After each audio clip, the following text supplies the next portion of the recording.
Etapa 1. Fecundación. Los órganos reproductores masculino, espermatozoide, femenino, óvulo, son dos células haploides que al momento de juntarse se convierte en una célula diploide.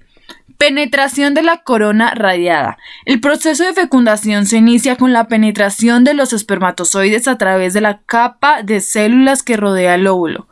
Los espermatozoides consiguen atravesar esta capa gracias a la liberación de enzimas y alurinidasa y el movimiento del flagelo. Cola. Penetración de la zona pelúcida. Se necesita más de un espermatozoide para lograr degradar la zona pelúcida, aunque finalmente solo uno de ellos podrá entrar al óvulo.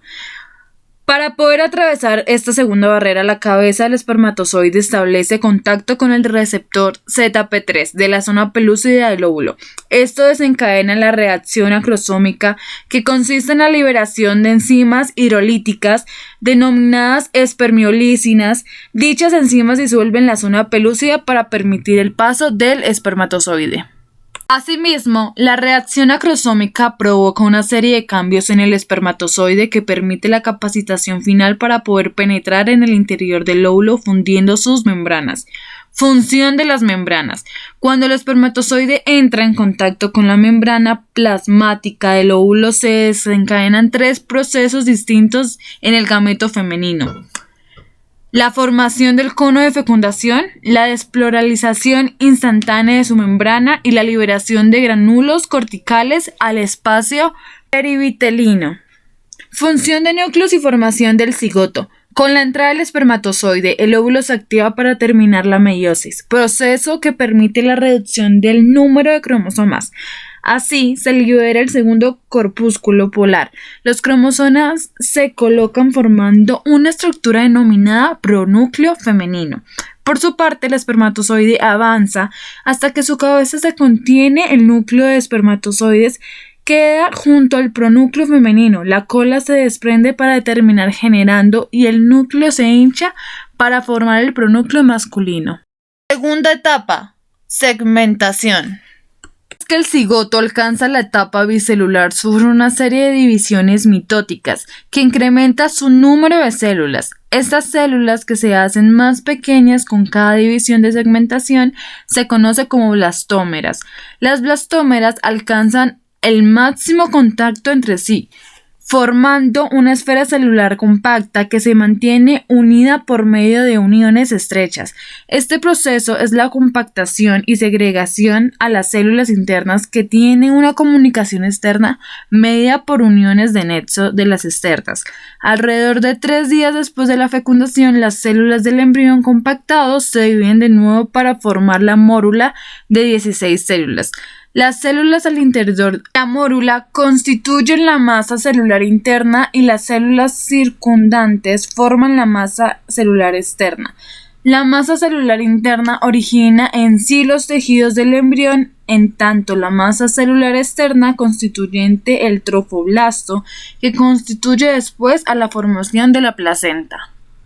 El tiempo que la mórula ingresa a la cavidad uterina a través de la zona pelúcida comienza a penetrar líquidos hacia los espacios intercelulares de la masa celular externa. Estos espacios confluyen y forman una sola cavidad que recibe el nombre de blastocele. En este momento el embrión se denomina blastocito.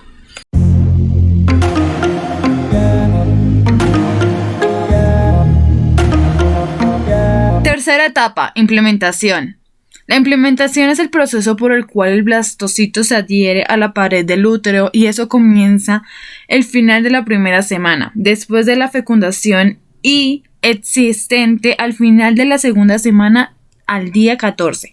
Cuando el blastocito llega a la cavidad uterina, aún se encuentra cubierto de la zona pelúcida, por lo que es necesario que ésta sea removida para permitir una adecuada implantación.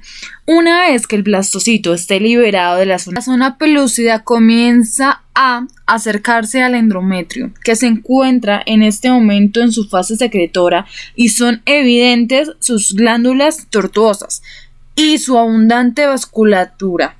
Una vez que el blastocito entra en contacto con el endometrio, será la fase de aposición. Posteriormente, El desarrollo del toloflasto permite un contacto más íntimo y extenso en la superficie endométrica, y esta fase se conoce como adhesión.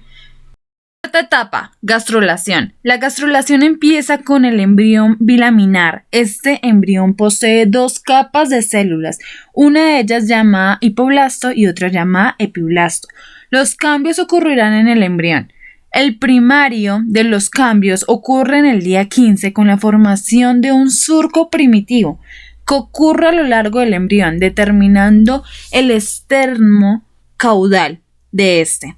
Él nos permitirá determinar el lado izquierdo y el lado derecho del embrión en el surco primitivo y específicamente en el extremo craneal del surco primitivo podemos encontrar el nodo primitivo, y en este nodo primitivo existe un lugar llamado fosa primitiva a través de las cuales migrarán células del epiblasto.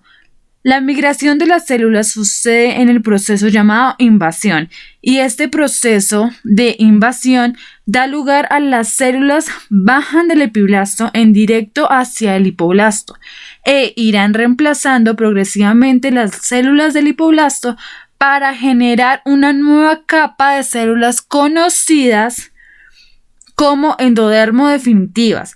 Posteriormente, el día 16, la invasión continuará y las células del ectodermo y las células seguirán migrando y rellenarán el espacio entre el ectodermo y endodermo, formando una nueva capa de células y se formará lo que se conoce como mesodermo. Después de la formación del mesodermo, la migración de las células desde el epiblasto a través de la zona primitiva se detienen.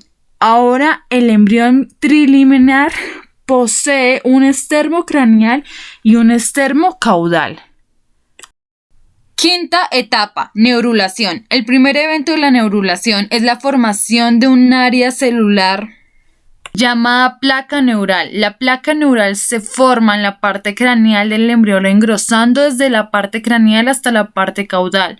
La particularidad de esta placa neural será el futuro origen del cerebro, y la parte caudal es la placa que representará el origen futuro en la médula espinal. Al terminar la tercera semana del desarrollo, las paredes laterales de la placa neural se elevarán y se mueven juntas para formar los pliegues y murales. El espacio resultante creado por la placa neural se le llama surco neural y los pliegues neurales se funden juntos. La placa neural se forma en el tubo neural, los procesores del sistema nervioso central. La función del curso neural usualmente comienza en la parte media de la mención extendiéndose en la dirección caudal y craneal. Durante el cierre del tubo neural, las células de la cresta de los pliegues neurales se desprenden formando una población nueva de células llamada la cresta neural. Estas células contribuyen en la formación del sistema nervioso periférico. Una vez que el tubo neural defluye completamente, el proceso de neurulación se completa. Por último, el prosencéfalo se divide en dos, apareciendo el prosencéfalo secundario y diencéfalo. El rombencéfalo se divide en dos y aparece el metencéfalo y el mirencéfalo. La médula espinal sigue la médula espinal y el mesencéfalo sigue el mesencéfalo.